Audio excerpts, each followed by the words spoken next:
A chance to see some former members that I haven't for a while, and not just because Secretary Benson is here or Clerk Posthumus Lisa is here, but it's important, and I think it's so topical that we talk about election security and safety and why we in Michigan should feel like when we cast our vote it's going to count.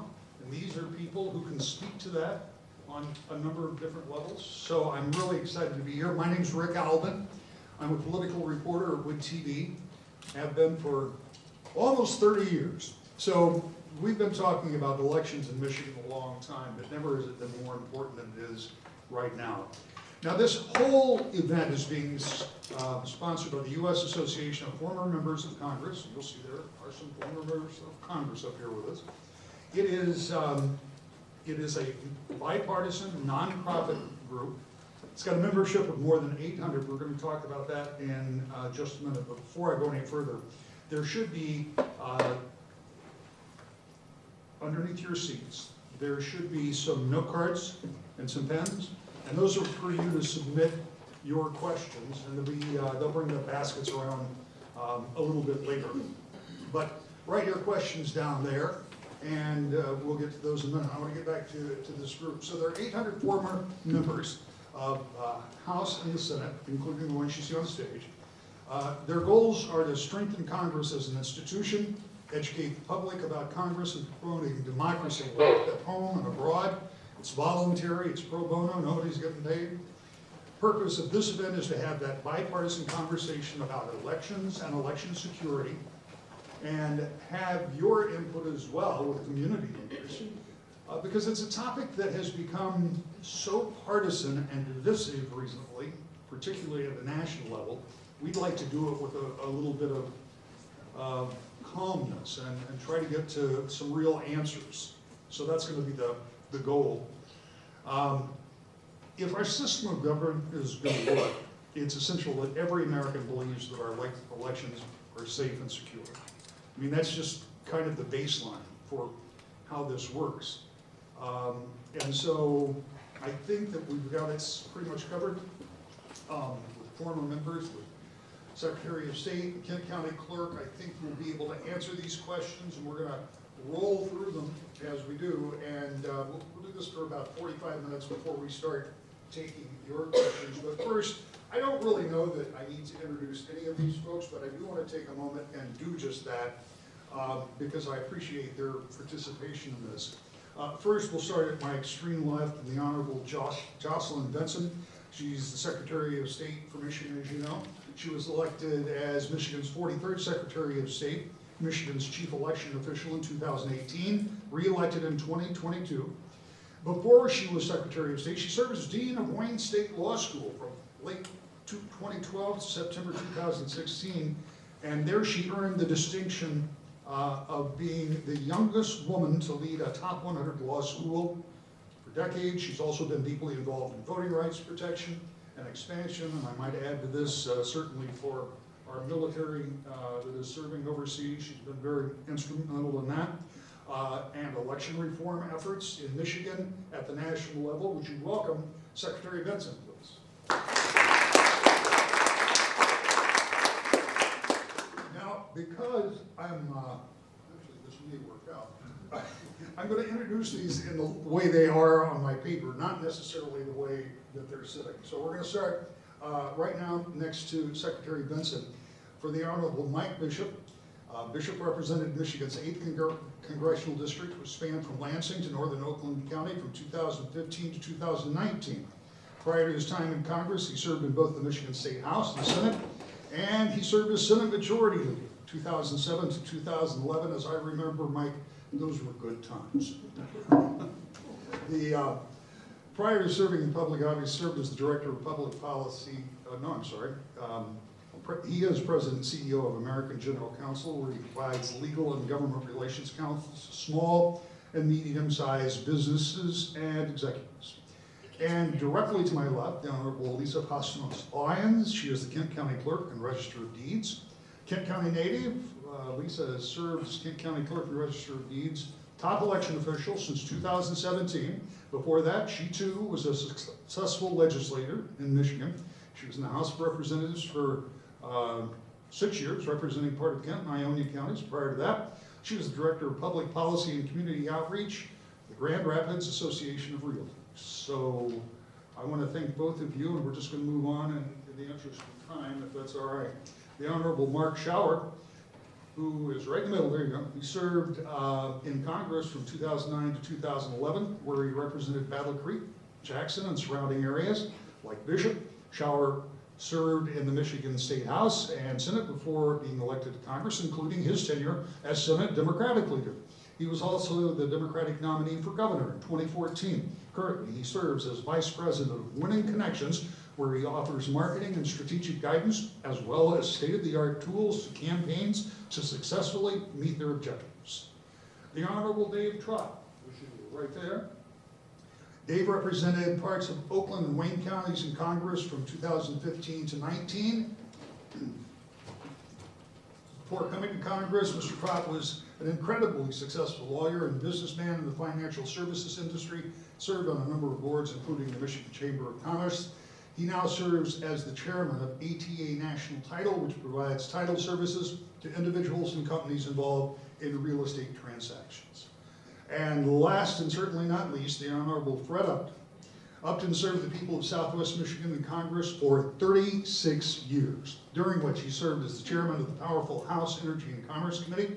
Before serving in the body, he was a congressional aide to his predecessor, David Stockman, a name you will remember, and worked in the Office of Management and Budget during the Reagan administration. He is retired now, but he still stays very politically and civically active, including as a board member for the former members of Congress. Could you give all of our panelists a nice hand?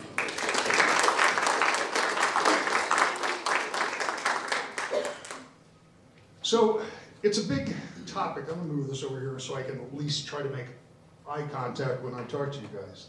It's really a big topic. I think it's important for us all to understand what it's like to administer elections in the state of Michigan, what the Constitution says, and there have been some changes in recent years. So Secretary Benson, I'm going to start with you. What are the biggest challenges for election officials and workers today in Michigan? What is the big hurdle?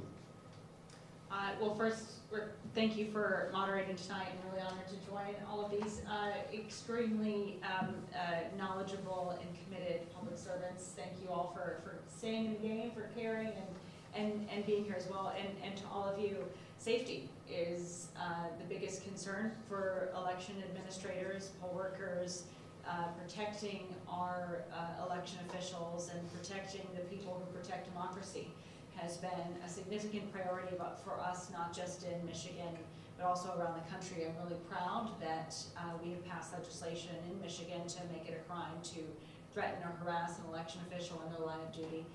But certainly in a really tragic era of political violence that we find ourselves, that is at the same time an era of misinformation. There's a direct line between the misinformation and about our elections and threats to election officials and our families and our staff. And I'll emphasize, our election processes are secure. Our election results are accurate, and we have audits after the fact to reaffirm that every election. And yet, we still see this ire directed at people whose very job it is, and they're very committed to across the board, ensuring the integrity and security of our processes. So that's certainly something that keeps us all up at night, not just in Michigan, but around the country in this moment. And my hope is that as we get through this cycle and we continue to do our work with professionalism and integrity, that will emerge into an era where we can come back together and find unity through that truth, as opposed to the division that unfortunately a lot of misinformation about our elections and our processes have caused over the last several years. As you mentioned, we've seen an increase in the amount of threats of violence. But one of the things that I wonder about, and I wonder, I mean, it matters for everybody. I don't mean just these folks, but so many of those people that make those elections happen have nothing to do with the clerk's office or the Secretary of State's office. They're volunteers. And they're out there kind of with in some cases, they're kind of marked because they're doing the job that they volunteered to do. How much does that concern you? Well, certainly poll workers, and we have close to 30,000 across the state that are hired temporarily by local clerks to protect the integrity of the process, to ensure our elections are run smoothly, and they work long hours. Many of whom have been doing this for decades. I go around and meet with them in every election. I'm always really inspired by how many people keep showing up year after year to do this work. We've also recruited tens of thousands of new election workers over the last several years. But at the same time, these are our neighbors. These are people who are we go to church with, or we worship with, or we work with. People who just choose to spend a day or two out of their lives working to make democracy work for everyone. They deserve our thanks and our gratitude, and yet too often they are at the receiving end of threats or suspicion or misinformation. The irony is, however, for many who have questions about our processes, one of the best ways that you can get those questions answered is by joining our election workers, not necessarily threatening them, but instead working alongside them. So you'll see not just their integrity and how many layers of security checks we have in place in every jurisdiction, but also how much they're committed to doing their jobs well, regardless of their political affiliation or perspective. And it's something we should all be grateful for and proud of. And it's too often times we see these individuals challenged instead with threats. This isn't necessarily in the prepared remarks here, but it does bring a question on mind, and I'll ask you, Lisa, and Secretary, if you want to weigh in. Have you seen any reluctance or hesitance of people to volunteer given these circumstances? Lisa, I'll start with you. I'll tell you, in Kent County, we're very blessed with having an abundance of election workers, including after we've implemented early voting. We put out a call, we need more people to step up, and they answered the call. We actually didn't face a shortage of election workers even in the throes of the 2020 COVID-19 pandemic, so we're very fortunate. What I will say is that I've had election workers come up to me on the street. They recognize me and they say, "Hey, I work in this precinct," and some of them are scared. And I think that's twofold. I think part of it is what we've been experiencing. 1 in every 3 election official. It's more the clerk at the clerk level, but 1 in every 3 election official has been the victim or survivor of threats, harassment, or some type of verbal abuse. But I will say, on the other hand, too, we also need to keep this in proportion as well. And so, I set the expectation in my county. That's what leaders do. I set the expectation that we are not going to tolerate any threats or violence, but I'm also not worried. Don't be scared, because we are prepared. And that's what we do. We're in the middle of training our election inspectors right now. We've had a couple this week. We've got more throughout the week. And I spend just a couple minutes reassuring our election inspectors that what you're doing, democracy works because of them. And I spend time talking about that we are working with federal agencies, we're working with state agencies, we're working especially with our local sheriff's office. We have a plan to keep you safe, we have a plan to keep the voters safe, and I just work to reassure them that there are threats and harassment that have occurred. It is not tolerable, it won't be tolerated, and we've got your back. Secretary Benson, I know you said 30,000 volunteers? Yeah, we've seen, and I completely am grateful for everything Clerk Lyons just said. I think that's exactly right. We're seeing that in all of our 83 counties across the state. There's an incredible recognition, as she mentioned, of the threats and the challenges, and also an incredible dedication and determination to make sure that they don't rule the day, that instead we have processes in place, partnerships with law enforcement, to protect the people who protect democracy. And in addition to that, we've seen, while some people have left, and you might have heard in other states, such as Arizona and Nevada, we've seen even more people leave. We haven't seen that as much in our state. What we have seen more of is people joining. the ranks, signing up to be a part of this process. And that's been really important this year because it's our first election with at least 9 days or more in some communities of early in-person voting where we need more people showing up and being a part of the process. So I've been very inspired actually at the number of people who have signed up to be election workers on both sides of the aisle all across our state these last several years. Again, since 2020, in March of 2020 when we began building partnerships to recruit new election workers, statewide we've recruited 80,000 new election workers, and it takes about 25,000 for election day to operate. So we've been blessed by an abundance of people wanting to serve and be a part of this patriotic effort. And again, that's why to me, though the story of the last several years has been one of democracy facing great challenges, it's also been one of us getting stronger as a result of more people leaning in and recognizing their part in protecting the process and being a part of the solution. I took this a little more down the path of volunteerism just because I wanted to know, is that an issue? Because you have to have those volunteers. But Fred, this really is about political violence. When you were in office, you got threats, and you dealt with them, but it had to be uncomfortable. And so my question is, how did we get here to where more people think it's okay to participate in political violence? Well, it is sad. It's a sad day, and it shows why democracy must prevail. And I just look at my colleagues, and I wasn't the only one threatened. Mike Bishop was practicing for our annual charity game for baseball, and tragically, it was actually in the neighborhood where I live, in Alexandria, Virginia. It's where my son played Little League. And had I been on the baseball field that day, I would have been the first one hit because I'm not as good a player as you.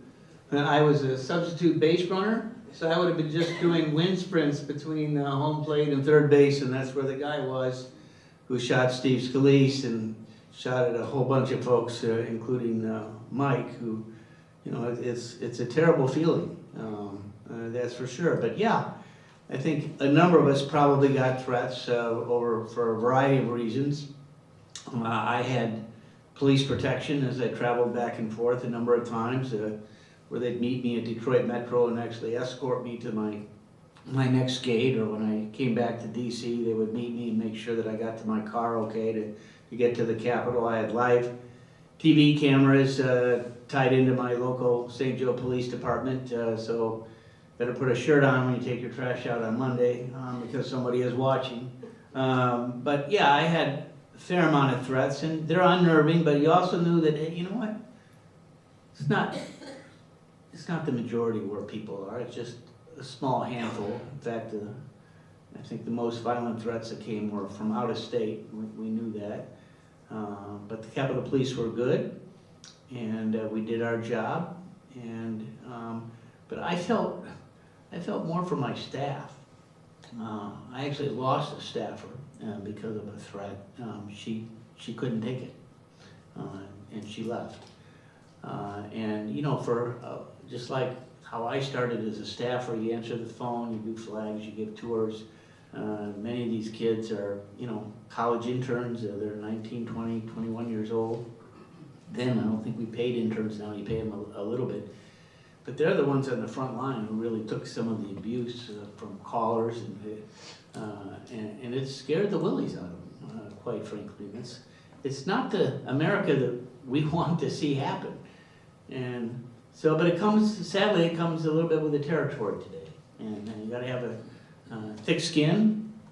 And it's one of the reasons why all of us here, all our friends, Dave, Mark, Mike, others, especially the Michigan delegation, it's important we come back to our districts every week. That we have the town meetings, the teletown meetings, in-person meetings, so people can really understand what we go through as we make some awfully big decisions involving, trillions of dollars in the lives of so many men and women across the country on so many different ways. So yeah, people get upset, and sadly it's a very small minority that really get upset, who sometimes come after us, but I felt pretty protected all along, but it was, I remember that Wednesday morning, Mike, and I was playing tennis at 6 in the morning that day with a couple of other colleagues, which is why I wasn't at the practice field. But You guys, we were lucky that no one actually died that day other than the shooter. And I know it impacted you as it did all of us. Mark, I know you've experienced this, and we've just seen it escalate. How do we bring the and I don't mean just you guys, I mean, how do we bring the temperature down? It's okay if you disagree with your elected officials, that's fine. It's okay if you say, hey, I don't like the way you voted, or hey, I'm not gonna vote for you because you voted that way. It's not okay to threaten. And so the question is, how can you go from being an advocate but keep from being involved in something that looks like political violence? Great question. I first want to say thank you to everyone for coming, panelists and Rick.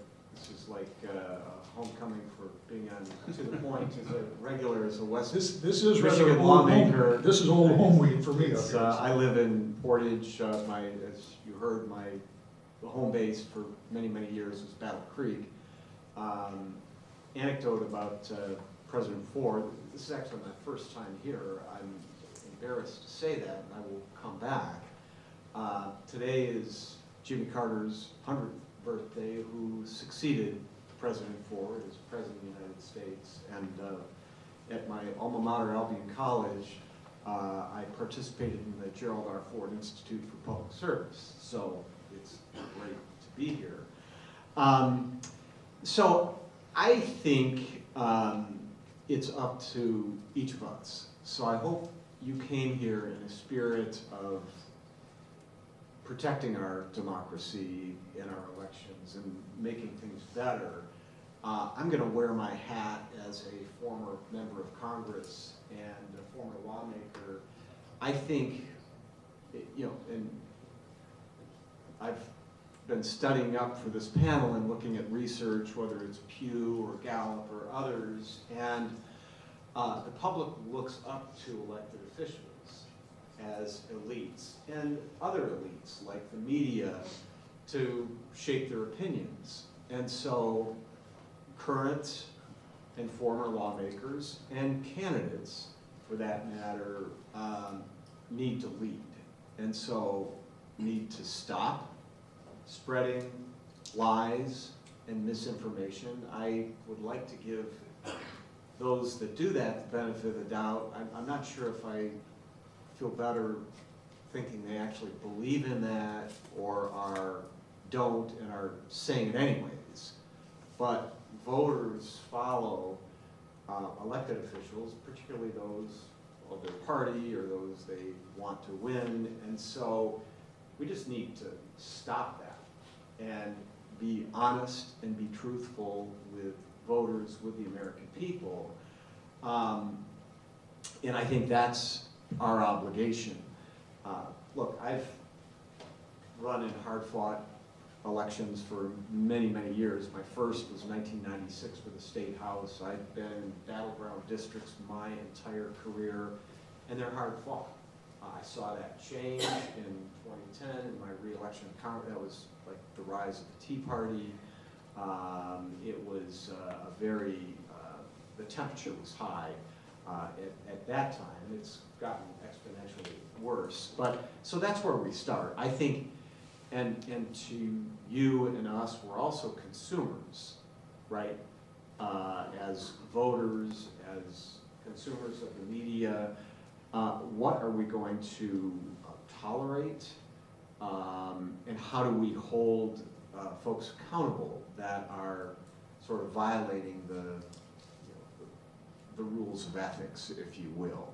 And so I think it really is up to us to be active voters, active consumers, because we're being marketed to, right? We're being told this stuff. I think we bear responsibility.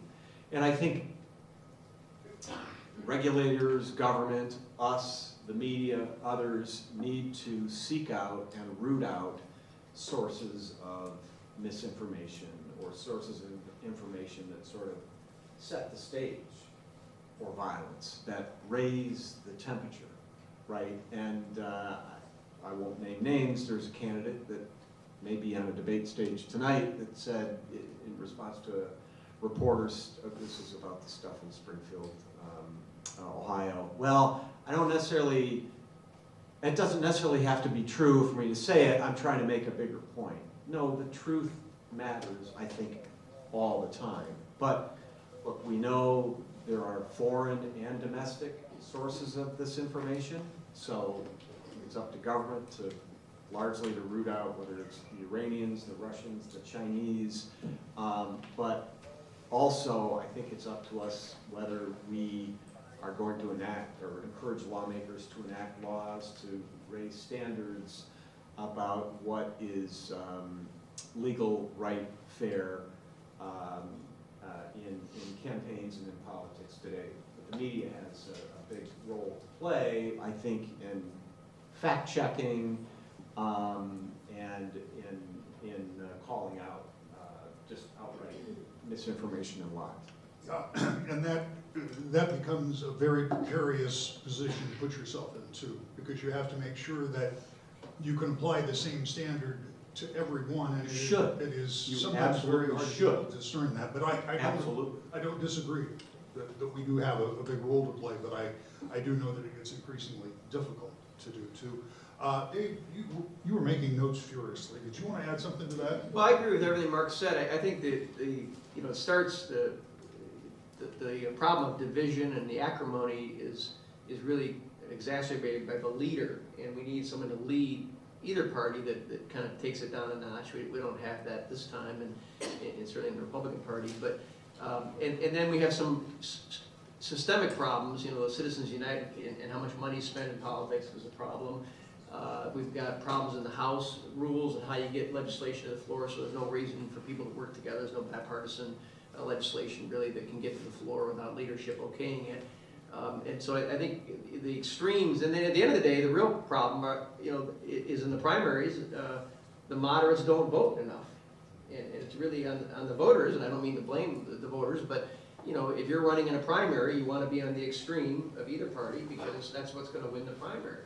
And if all the moderates and the independents vote in the primaries, we might have people that are bomb throwers winning those primaries, and that would help an awful lot. Lisa, in recent years here in Michigan, we've seen a lot of changes to the election. I mean, starting with 2020, which was completely, something that we've never seen. But we've gone on to make some constitutional changes in 2018 and 2022. I'm going to ask this question all together. On one hand, how have these changed or strengthened the election administration and security? And conversely, have they made election administration more difficult from, a county clerk's perspective?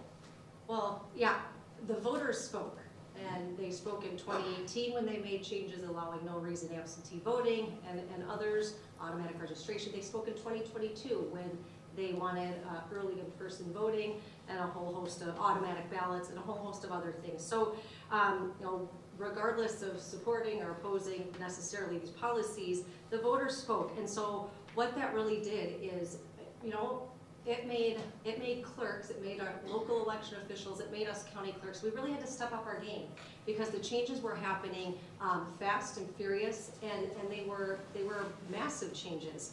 So it really kind of helped coalesce this group of individuals whose job it is to run our elections, to administer our elections, and work together and collaborate for best practices. And it's really professionalized the role that we play, truly. And a part of that challenge, then, if you've got such a role that requires that kind of professionalism and dedication, it's you have to reflect that. You have to reflect that with having support from the local boards, and Kent County we're very fortunate that we do.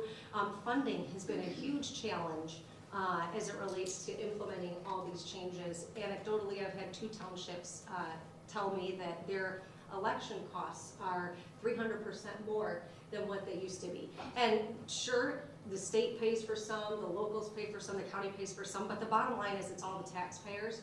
And when you're dealing with reimbursement, sometimes it's a cash flow thing for the locals. And really, we have to start funding 21st century elections, because we are now in a state where we're operating 21st century elections and all the different policies that go with that. So the cost and funding is a challenge. We continue to advocate in both the state and the county. We're advocating our federal agencies. We're advocating at the state legislature for appropriations. And really, admittedly, it's a time thing. Like I said, our clerks do a great job. And, but it is a lot more time than what some of them may have expected. And so again, that's where that cohesive unit, being able to collaborate and talk to each other. But we've also seen with that time, sometimes they're hamstrung in flexibility because these measures have been put into the Constitution. It's very, very difficult to make changes that might make sense for a certain jurisdiction who, say, doesn't have anybody ever coming in on Sunday to vote early, but yet we still have to have it open. So it's little things like that, but really what I've seen is, and another thing too, is we've seen a lot of clerks leave the role. But we've also seen a lot of really good clerks come on and play that, step into that role, step into the 21st century elections, ready to go, ready to operate. But really, I've just seen this as an opportunity to get out and educate our voters about the process, about the checks and balances we have in the process to ensure that our elections are secure, transparent, fair, and accurate. And that's been really positive. Secretary, I'm going to come to you in just a second. You don't have to do this if you don't want to. But some of you may have already cast your vote in this election. Has anybody voted? I have my ballot. One? Okay, you got your ballot. It's election day. I'm always interested because, when we first did that, and this vast number of people during the pandemic voted absentee, no reason absentee, and those numbers continue to hang in there pretty well. Madam Secretary, we heard how these changes affect a big county like Kent, who not only has a great clerk, but a great elections director too, who's with us tonight. So they've been able to navigate this. But what about some of the other counties that may not have the same resource? It may be more difficult for them to administer because of their size. Yeah, well, Lisa hit the nail, Clerk Lyons hit the nail right on the head. Funding and flexibility, I think, are the two key pieces that we've tried to implement both statewide. You have to also offer a measure of equity too, but making sure that we have long-term sustainable funding to recognize that all across the state, the cost of running elections has, and indeed probably the country as well, escalated exponentially over these last several years for multiple different reasons, in part because in addition to all these changes, educating voters proactively about these options to vote, about how to understand their new options, and have faith that no matter how they choose to cast their ballot, their vote will count. All of that has increased the cost of elections exponentially, and I've been grateful for our clerks, the 83 county clerks and 1,520 local clerks who have done more than ever before without any additional pay in the vast majority of circumstances to meet voters' expectations for their democracy. And so we have, I've been grateful, for example, that the legislature appropriated $30 million in grants for implementation of the new election laws. I think it's about a third of what was needed and what we asked for, but still was the first time since 1994 we saw that. And of course, federal government has provided funding in different ways, but nothing sustainable, nothing regular. And I would, hope our colleagues here who once were in the federal government could take that back to those who are making decisions now, because I think that would go a long way nationwide to helping us go through this storm successfully. But all that to say is one example is we looked around the state and tried to create also flexibility through the lawmaking process, through the rulemaking process. One of the things we've done for early voting, for example, is give communities a choice on how to meet the expectation of voters and the requirements of our Constitution. Communities can do one of three things. With early voting, one, they can choose to, as a county, have the county handle the early voting sites so that you can have county-wide opportunities. Wherever you live in the county, you can go to a county-wide site. And Oakland County is one of the examples of a county that has done this. And every community can be a part of that. That alleviates the need for that local community to host early voting. The county does it for them. Localities also have the opportunity, secondly, to join with each other, and perhaps, for example, Northville and Plymouth can together host an early voting site that they're sharing the cost, the staff, and defraying some of those challenges through that partnership. And then finally, of course, communities can choose to go it alone. Detroit is an example of this. Some of the larger communities will simply just operate early voting within their jurisdiction. So that's an example of the flexibility we've tried to provide, and grateful for icons in our election community like Chris Thomas, who came up with that specific solution as we were entering into this cycle. But certainly recognizing the extraordinary increase in challenges that our clerks have faced over these last few years. What I've been really inspired by is the fact, as Clerk Lyons pointed out, the community has come together, met the moment, and really continued to deliver secure, fair elections. And it's one of the reasons why Michigan was previously ranked 32nd in the country for our secure and accessible election administration. We're now ranked number 2 as a result of, in no small part, of our clerks rising to meet the occasion and meeting the needs of the voters. Mike, I haven't forgotten about you, but the secretary has to step out for a meeting in just about 10 minutes. So I'm going to ask her kind of a combined question for these next 3. And it really comes down to one of the changes that we've made is that there's no reason absentee voting. And so that means, in addition to a lot of other changes, that you can sign up on the permanent absentee ballot list and they will just come automatically to your house. So how do you and all the clerks ensure that if I've moved away from my house, that ballot doesn't go to my house, or if someone has passed away, that ballot doesn't go to their former residence? And how do you make sure they're not being sent out just to wrong addresses? Yeah, which is critical to get this right. We recognize that this important reform, which is a permanent mail voter ballot list,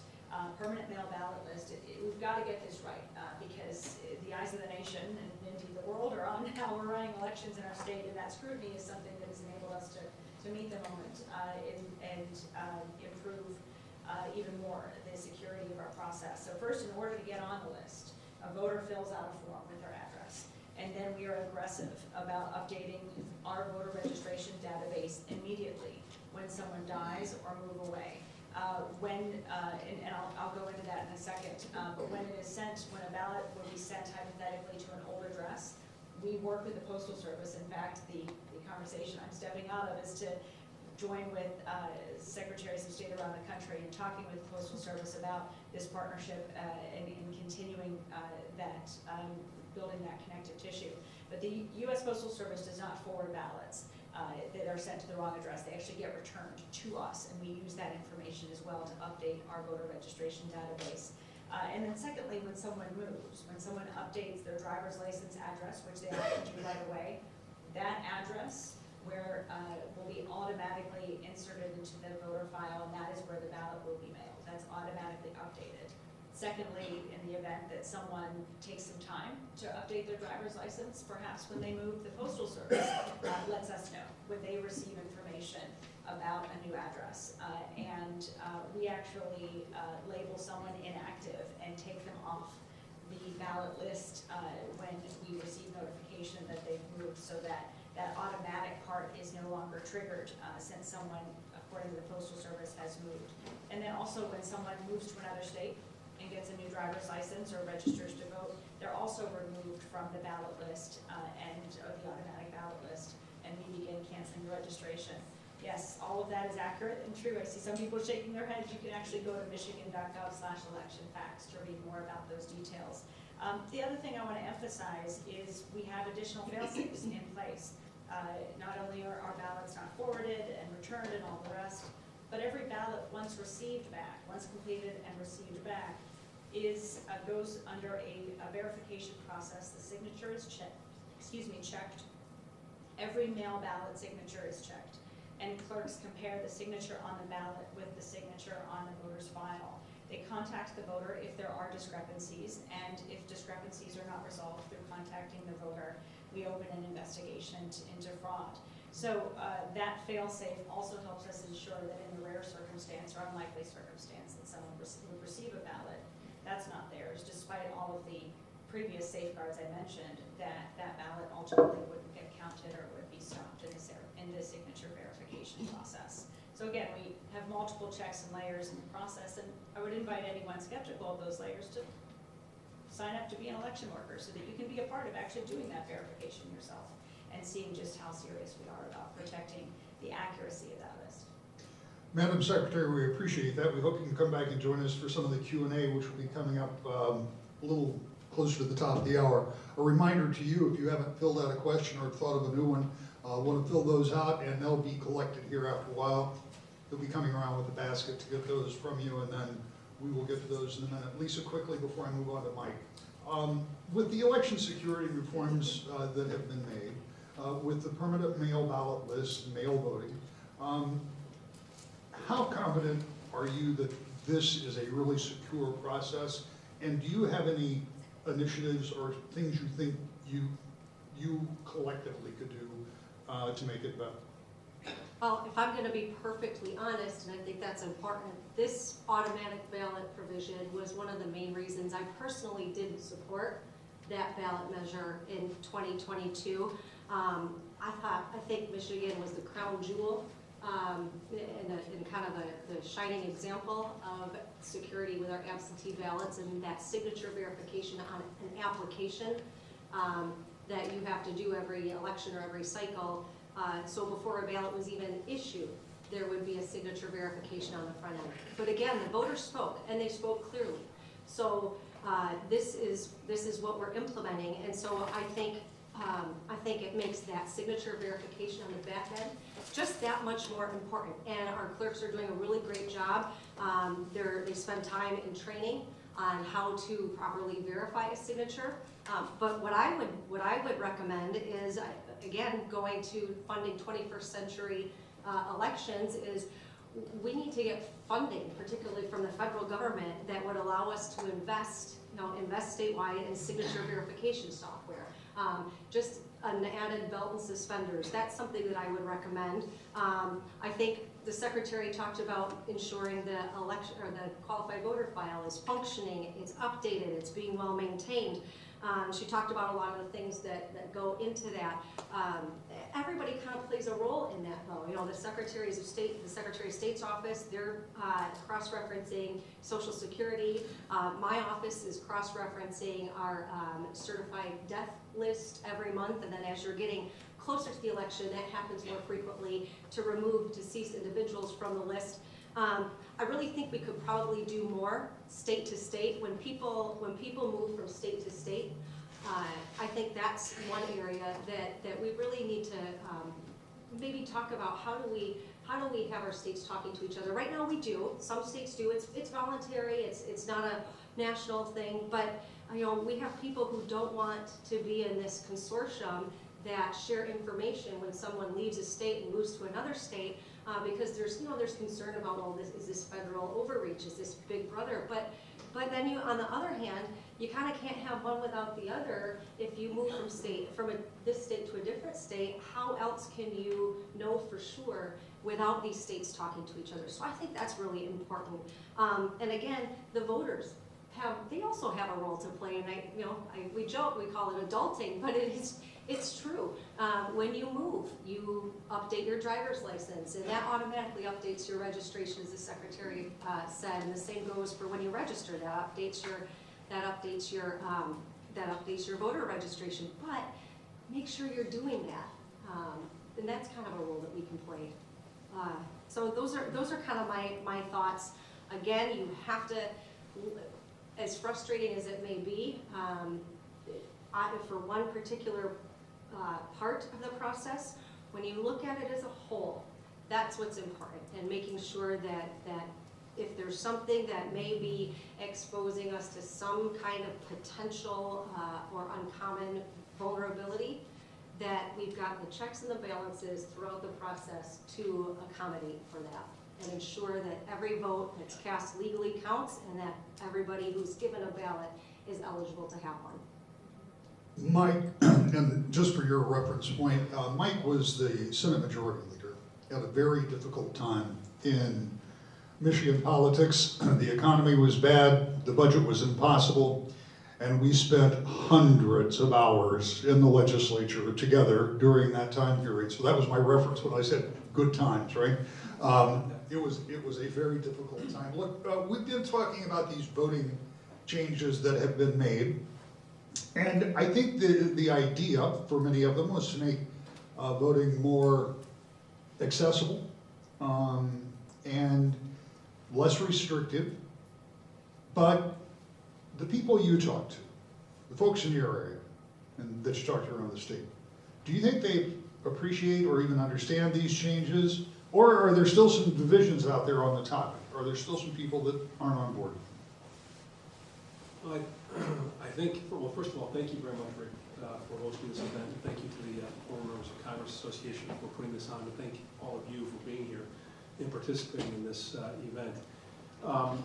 There is a great deal of skepticism in our state and our nation when it comes to the election process, and I think this can be traced back directly to COVID and that awful 2020 election that just seemed different than anything we'd ever seen before. And we saw things that we didn't expect to see, we didn't want to see.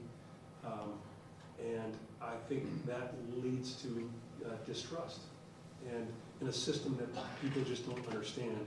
And when you see it from a distance on TV, it creates great concern. So when the legislature does its part to try to address issues to make the voting process more accessible, I think that's a good thing. So early voting and absentee ballots make the system more accessible. But it also, on the other side of that, there is a bit of concern by those who think that it might open the door to vulnerabilities in the system. And those vulnerabilities lead to real problems. So I believe it's very important for the legislature. The Constitution gives states almost plenary authority to regulate and enforce election laws. I think it's very important for the state legislature to be extremely focused on this issue with constituents, with the election officials, with the citizens who have concerns, to make sure that these kind of reforms that we're making, although they may seem positive and forward-thinking, are implemented in such a way as to make our elections above and beyond reproach. Every American has the right to a system in an election system. It's a fundamental principle in any kind of democracy that we have a system that we can trust. So we should not look upon citizens who have some skepticism as being bad or it's a negative thing. I think we have to accept the fact that there are issues out there and we should openly discuss them, and we have to be civil about it and tolerant of each other's views. And that's what the legislative process is about, is to take these issues to the Michigan legislature and make sure they're heard. And if there are ways to legislatively figure them out and find a way to make them better, then they should move forward and do that. So yes, I think there's ample amount of skepticism, but I think it's going to take some cycles going forward to kind of work that out. We have to stop talking about 2020. That was one we should, I mean, it was a terrible situation for our country. We went through a major trauma, and the election was at the wrong time. And I think it's lingering for so long now that it's created distrust, and we just need to look forward. Dave, do you find the same thing when you're talking to people about these election changes, or do you find that they are largely acceptant of them? Have you heard anything, I mean, appreciating how very difficult it is to overturn something like that, but have you heard any of that kind of conversation? Yeah, I think people are skeptical of some of the changes that came from Proposal 2, and particularly the absence of an ID and the use of an affidavit for registration and the automatic absentee ballot, which has already been discussed. I think give people pause. I think what happens going forward in Michigan is going to be a direct correlation as to what happens in the nation on November 5th. If Trump loses and he claims that the election was stolen, then you can be confident that a Republican legislature and thereafter a Republican governor in 26 in the state of Michigan will embark on an effort to reform the voting laws to make sure future elections aren't stolen. That's kind of the litmus test these days for being Republican, or at least being considered for vice president. Yeah, you got to say the election was stolen. So if Trump doesn't win, then you're going to see the state of Michigan revisit our election laws. If Trump wins and can't say that it was stolen, then maybe there'll be some effort to revise some of the laws, but it won't be as important as it would be if Trump loses. Just to clarify, you mentioned that it would be under a Republican administration, but even at that, it takes a big majority. I mean, you'd still have to go back to an initiative petition, almost certainly, right? Absolutely, but most Republicans today running for office, if they're going to be successful, have to claim that the election was stolen in 2020. So that's the test for Republicans. So it's fair to say that it doesn't go well on November 5th, that would be priority one going forward. I'm going to take a little detour here for just a second, because Fred and Mark, we haven't heard from you. Just thinking of these election changes, Fred, I'll start with you. Do you get the sense that people are acceptant of them and understand it? Just that, we had an earlier session, Mark and I participated down at Western Michigan University earlier today. And we had,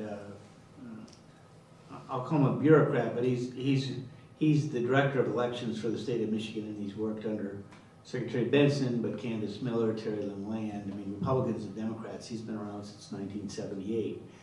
And when you think about elections here, I can remember my first election when I voted in 1972. You think about the Chads, remember down in Florida, the problem that they had back in 2000. Think of how far we've gone in the right direction.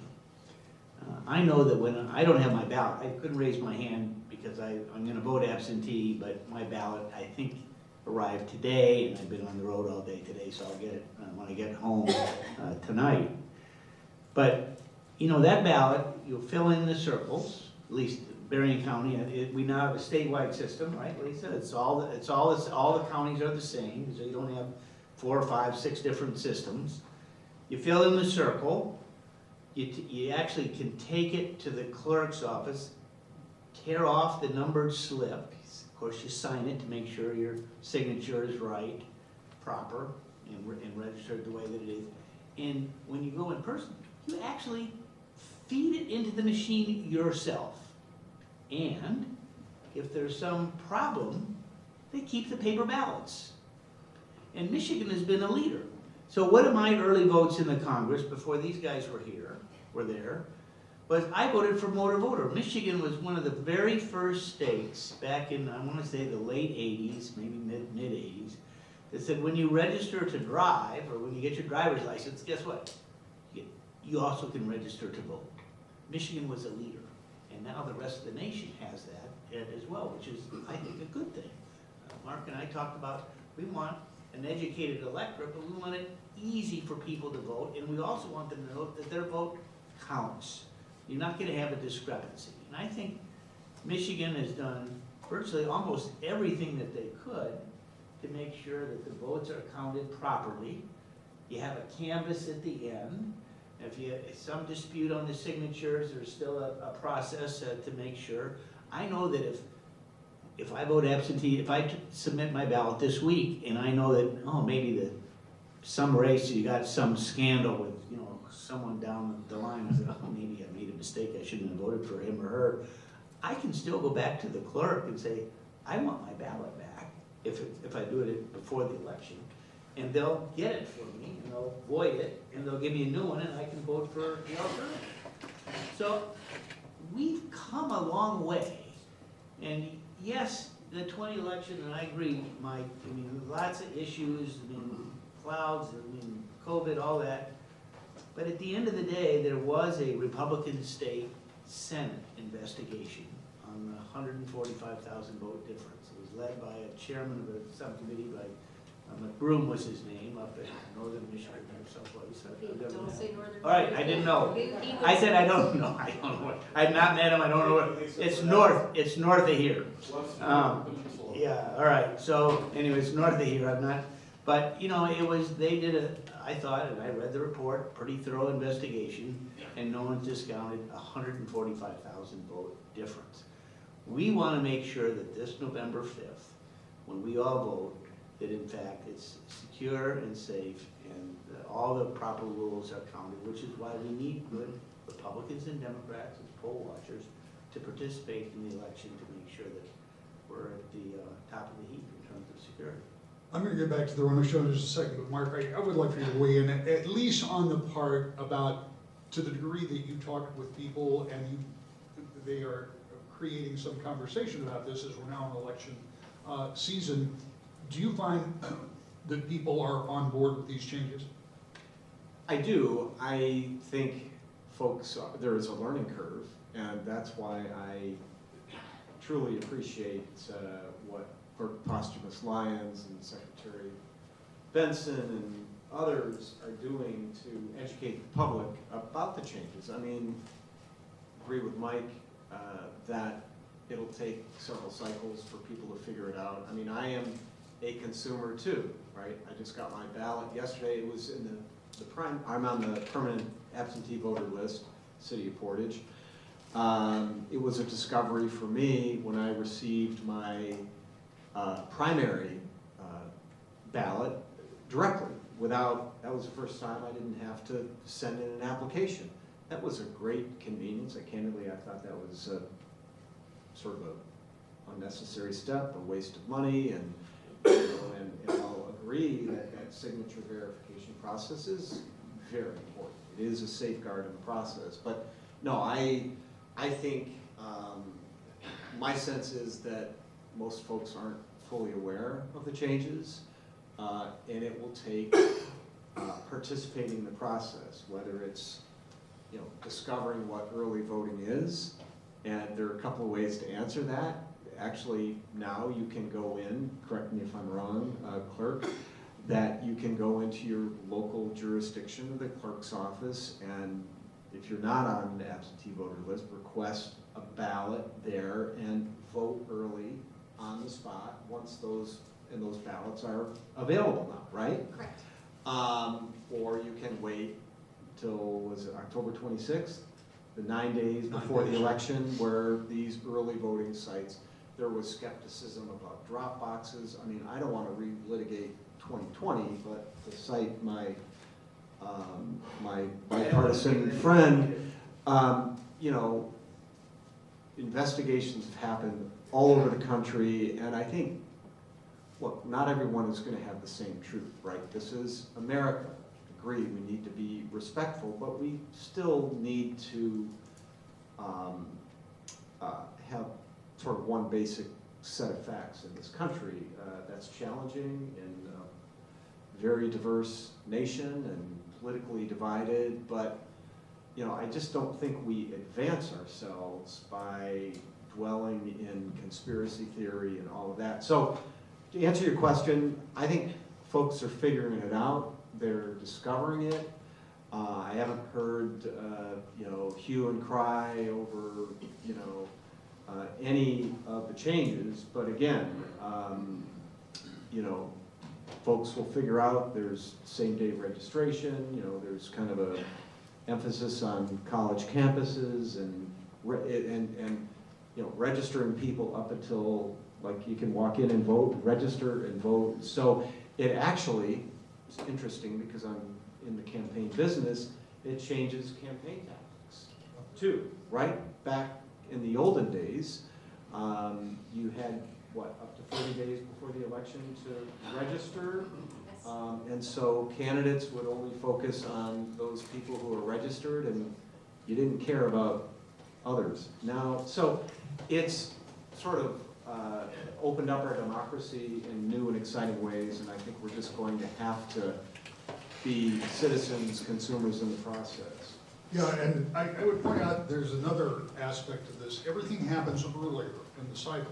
Right. So we normally... It is election day now. As of yesterday in my household, it was election day. Yeah, It's so... election season. It is election season. We would normally wait to have our debates within a week of election day. we're having our debate That's for why US Senate next the week. two presidential debates that were originally agreed to Right. were front-loaded for that purpose. Right, okay. We are picking up your questions right now, and I'm gonna get to those, but and there's so much more here. By the way, that's Grayson, who is picking up the questions. He's the guy that put this all together for us, and put together the outline, and we appreciate your work, and thanks for inviting me. It's a lot of fun. We got a lot more that we can go through, but Mike said we shouldn't be talking about 2020, so let me talk about 2020.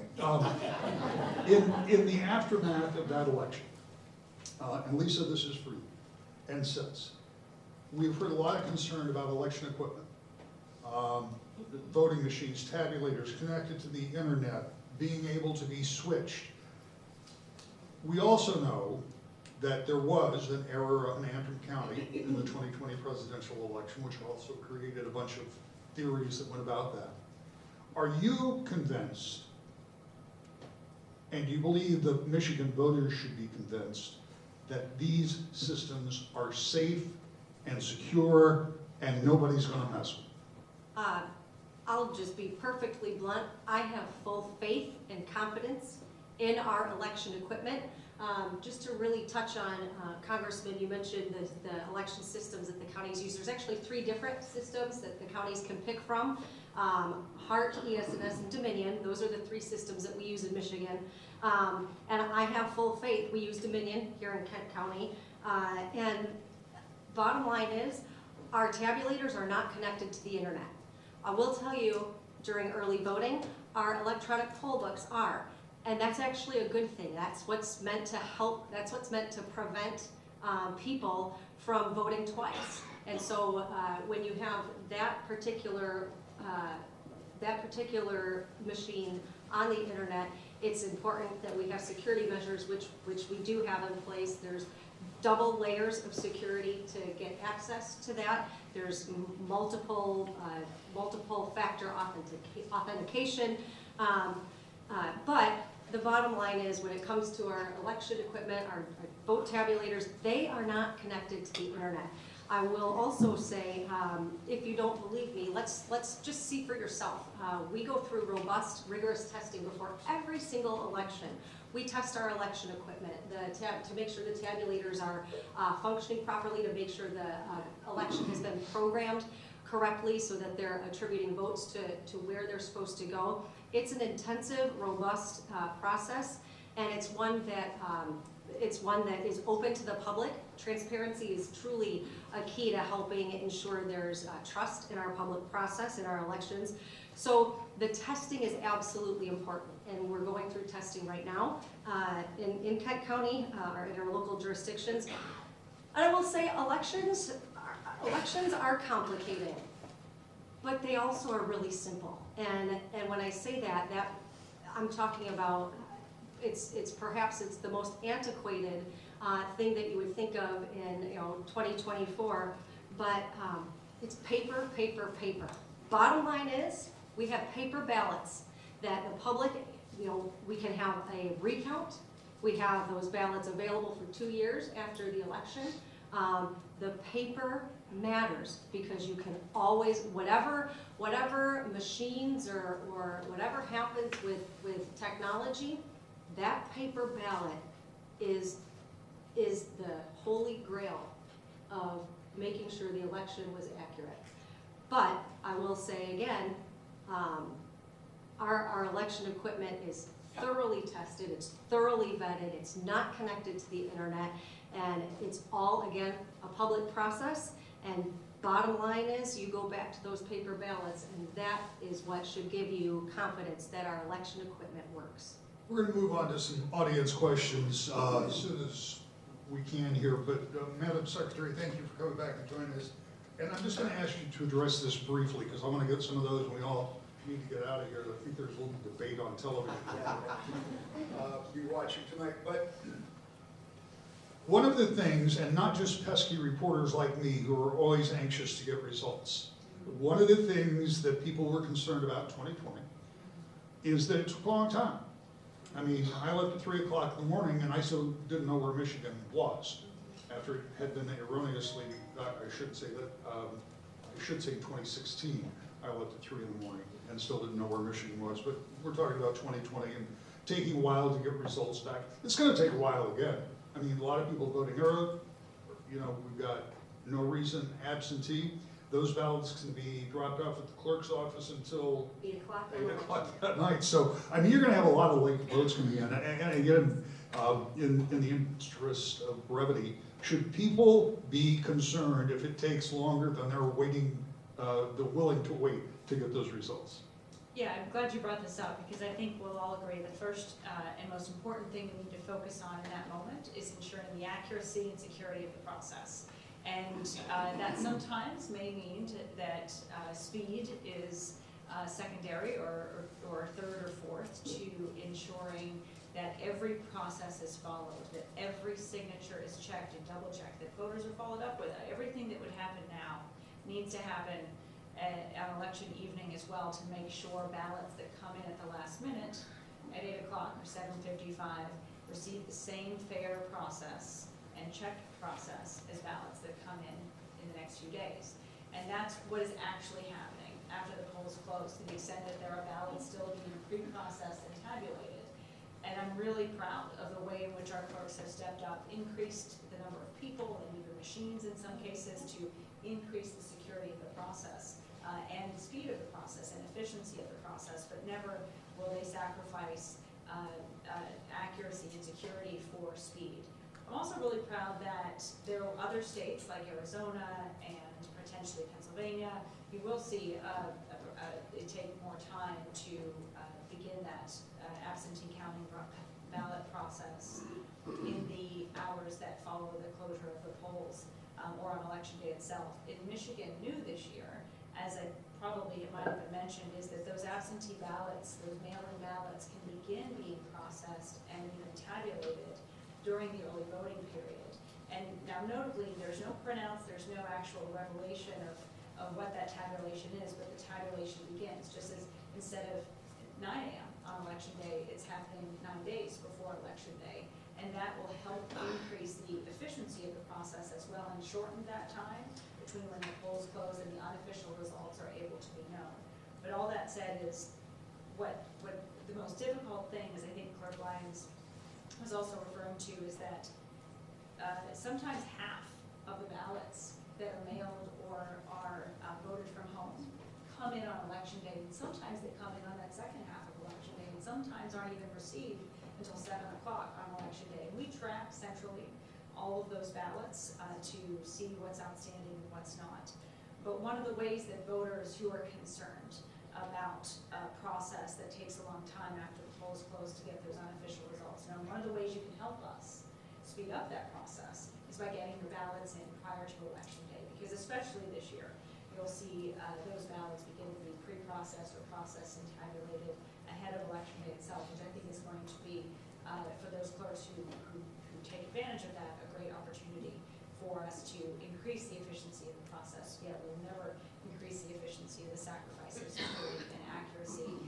The other thing I'll mention is the importance of transparency, and that's something we really leaned into in 2020 and will continue to do in 2024. What that means is, just as Clerk Lyons laid out the the accuracy process, where machines you can watch and see how they're tested prior to the election, we also will make sure people know, and of course we'll have observers in the absentee counting boards as always, but at the same time we want people to know what's happening in that time period between when the polls close and those unofficial results are announced. So we'll continue to update the public as well. This is something Democratic and Republican secretaries of state all around the country will be doing more of this year, so that you know what we know as things go, and you know what's actually happening to get us closer to that end line of those unofficial results being ready. And again, I think we also have to prepare for Michigan, as what's happened in 2020, to go first, perhaps to the battlegrounds, and for other battlegrounds like Pennsylvania or Arizona to take several days because of their respective laws.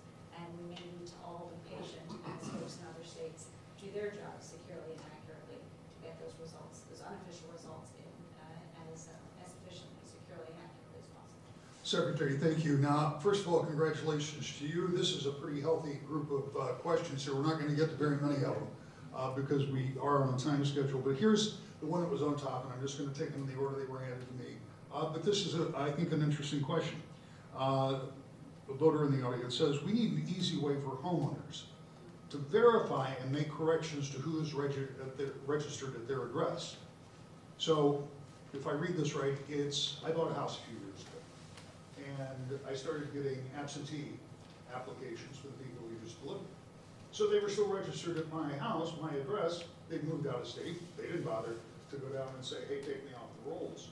Can I do anything about that? Yeah, there's a process. Again, I mentioned this is there's a lot of people at play that play a role in making sure our voter list is accurate and up to date. And there is a mechanism for a voter's registration to be challenged. And it has to be, there's proper procedure. It has to be done by somebody who's registered to vote in that same jurisdiction. And they have good reason to believe that person is not eligible to be registered to vote. And once that challenge is made, you know, it's got to be on an affidavit and notarized, and for each challenge, and they send that in, and then the clerk will follow up with that particular voter to basically have them verify their residency.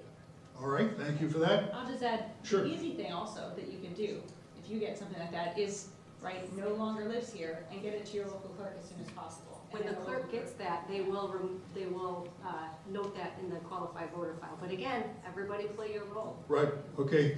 To the former members of Congress, starting with you, Mike, and we're going to come right down the line. And again, we're trying to kind of have a lightning round here. Yes. But I want to, you might want to rethink that. Would toxic partisans be reduced in Michigan if we combine the parties into one? Oh, Top tier primary, or the top two things? It doesn't specify, but I think it's talking about a system in Alaska, I think, that they Yeah, use. personally, I think that would make a difference. The ranked choice, a lot of states use ranked choice. Right. That seems to have an impact of taking out the extremes, or at least mitigating that is the outcome every time. There's some downsides to it as well, but I think whatever we can do to try to address how the primaries have elected our extremes on either side, I'm certainly willing to listen to. As a state legislator, I would have gladly taken that issue up for discussion. We should start by maybe having more than 25% of our registered voters participate in our primaries. Well, and this might help with that process. I suggested it would. I agree with my good friend, Congressman Bishop, who I haven't agreed with on many things over the years. That's true. But I agree. I think that giving candidates a reason to campaign to more than just the extreme of their partisan base is a good thing for our democracy.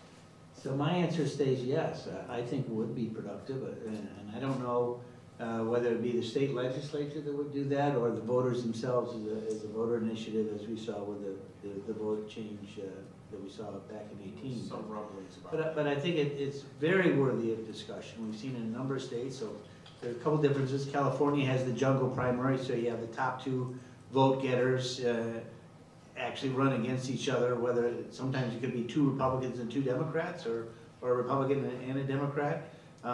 Maine has the ranked choice, so if no one gets 50%, whoever was at the bottom, let's say the taxpayer party, I'm just picking the Green Party, you know, Right to Life Party, whatever, their vote is discounted, and they take their second ballot choice and add it until someone actually gets to 50. But merits good discussion, and I think you end up with office holders that are more reflective of the voting electorate. We're all in agreement. I think the two-party system isn't working today in this country. So either the jungle primary or ranked choice voting, or another option that was floated in Michigan earlier this year was the Common Sense Party. And the idea behind that party was it would be a third party on the ballot that would endorse one of the two major party candidates. So let's take the Senate race. They would interview Slotkin, they'd interview Rogers, and they would endorse the candidate who was the most moderate of the two in terms of the big issues that we're dealing with. And the reason why that would be relevant is it would be combined with whatever vote totals they had for their party. So if you were in a close Senate race in Michigan, you would want to get the common sense endorsement because maybe you get 5 or 6 percentage points by being more moderate, and that could make the difference in the general election. So more parties might be the solution too, Yeah, right? and I just might add, New York State has a system like that. So you can run for Congress and you can be on the right to life line, the conservative line, the Republican line. I mean, and Democrats can be on, again, multiple lines, and they collectively add the vote totals to decide the winner. Secretary, this next question is for you, and I'll read it the way it's written with some understanding of this. It says, why are we not cleaning up voter rolls with move, debt, etc.?